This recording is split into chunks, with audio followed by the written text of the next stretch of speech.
You've stayed in something long after it stopped making sense. A relationship, a job, a membership you never use but can't cancel. You tell yourself it's almost worth it because of everything you've already put into it. Walking away now would mean admitting all of that was for nothing. But the real answer is far stranger than one person's stubbornness. That same feeling, scaled up across 11 million people and stretched over 6 decades, has kept an entire revolution alive long after most of its promises quietly failed. It happened on an island 90 miles from Florida. It happened in Cuba. On January 1st, 1959, Fidel Castro's guerrillas marched into Havana. The dictator Fulgencio Batista had already fled the country, suitcases packed with cash, leaving behind a nation exhausted by corruption. Castro promised land for farmers who had never owned any. He promised literacy for a country where nearly a quarter of adults couldn't read. He promised health care, dignity, an end to being treated as a resource for wealthier nations. Within 2 years,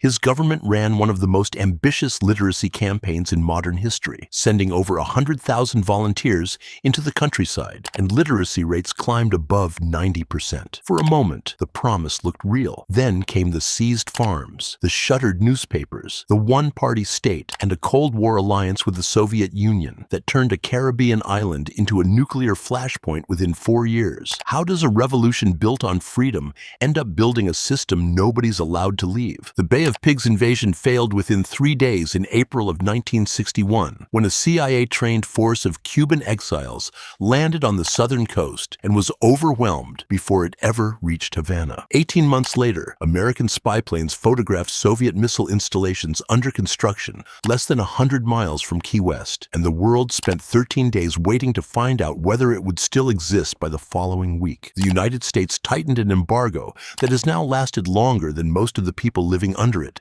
have been alive, and still the revolution held. Not because nobody wanted change. Historian Louis A. Perez Jr., who has spent decades studying Cuban nationalism at the University of North Carolina, has argued that the revolution became inseparable from a much older story Cubans told about themselves, a story stretching back to Spanish colonial rule and a century of American economic dominance, about finally resisting domination by a much larger neighbor to the north. Give that story up, and you're not just changing a government, you're rewriting who an entire people believe themselves to be. Then came 1991, and the floor fell out from under everything. The Soviet Union collapsed, and with it went the subsidies that had quietly propped up the Cuban economy for 30 years, nearly a third of the island's entire income disappearing within months. Cubans call what followed the special period. Buses stopped running. Electricity vanished for 8, sometimes 12 hours at a time. People lost an average of 20 pounds within a year, not through choice, but through scarcity. And doctors began treating a wave of optic neuropathy linked directly to malnutrition. Bicycles imported from China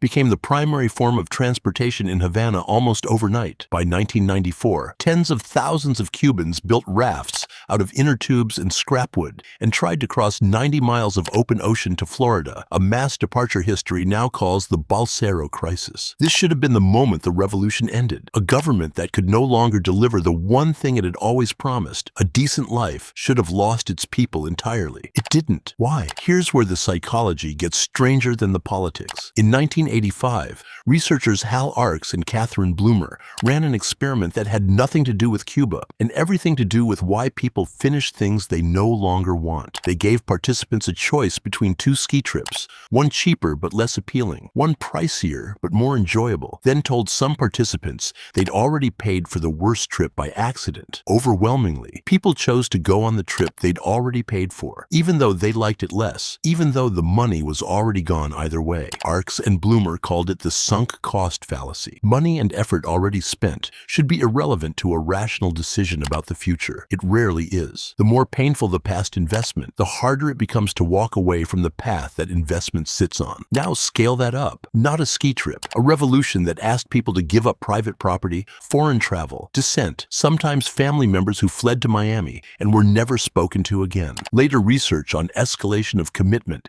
found the same pattern inside failing corporate projects and government programs, where the people who approved the original investment were consistently the last to cancel it, even as costs climbed and outcomes worsened, precisely because canceling it meant personally owning the failure. Walking away from a revolution works the same way, just distributed across millions of people instead of one boardroom. It doesn't just cost a government its legitimacy, it costs an entire population, the meaning behind decades of sacrifice. If the revolution was wrong, then the hunger during the special period was wrong. The family members lost to prison sentences were lost for nothing. The neighbors who informed on each other did so for nothing. Admitting that isn't a policy update. It's a wound, one shared by an entire nation at once. Psychologist Leon Festinger saw something similar decades earlier, though not in Cuba. In 1956, he and his colleagues infiltrated a small doomsday group led by a woman who claimed she'd received messages from aliens, predicting the exact date the world would end. The date came. The world, obviously, didn't end. You'd expect the group to disband in embarrassment, quietly agreeing they'd been wrong and moving on with their lives. Instead, many members became more committed, not less, and some began actively recruiting new followers within hours of the failed prophecy. Festinger called this cognitive dissonance, the discomfort of holding two conflicting beliefs at once. In this case, I gave up my job and savings for this, and this didn't happen. One of the easiest ways to resolve that discomfort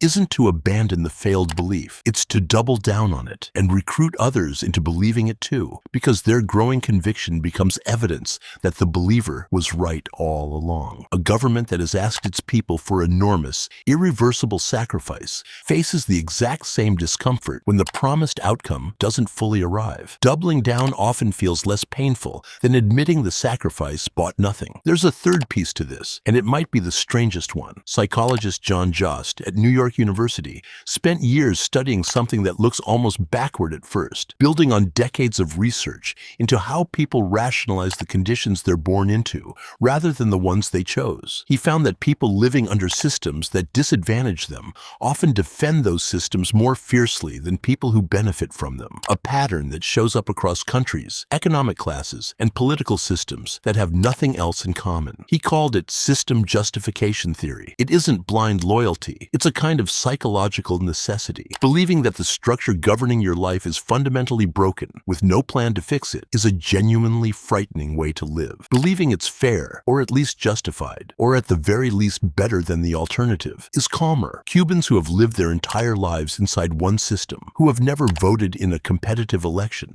who learned in school that the revolution rescued their grandparents from American-backed exploitation, aren't simply being controlled. Many of them are doing what displaced, disadvantaged people almost everywhere do. They're making peace with the only world they've ever fully known. None of this means propaganda, censorship, and fear play no role. Cuba's government controls the press. Dissidents have been imprisoned. Emigration was restricted for decades, and even now it comes at enormous personal cost. But fear alone doesn't explain 6 decades of endurance through a currency collapse, a famine-level food shortage, and the death of the man who started it all. Fear explains obedience. It doesn't fully explain devotion, and devotion, real and complicated, still exists in Cuba today, sitting right alongside deep exhaustion and a growing hunger to leave. Both are true at once. That's not a contradiction. That's what cognitive dissonance looks like from the inside. Fidel Castro died in 2016. His brother Raul formally stepped down in 2021, ending direct Castro family leadership for the first time since before you were likely born. Miguel Diaz-Canel, a man who wasn't even alive when the revolution began, now leads a country still governed by its founding story. Blackouts remain common. Young Cubans continue leaving in numbers not seen since the 1990s,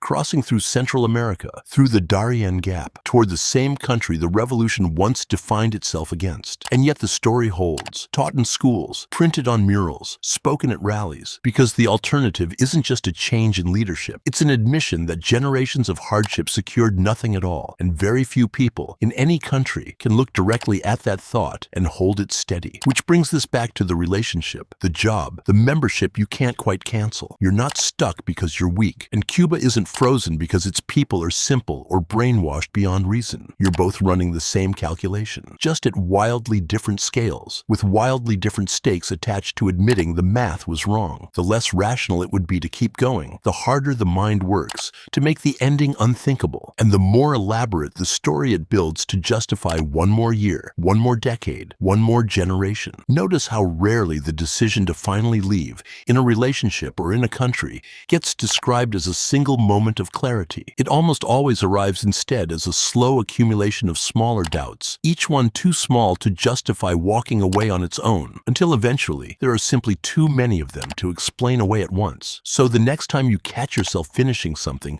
only because of how much you've already given it, remember that the feeling isn't unique to you, and it isn't even unique to people. It's what happens whenever a story has cost too much to be allowed to end. Whether the story lasted 4 years or 65, whether it played out in one restless mind or across an entire restless island 90 miles from a shore it still can't quite reach.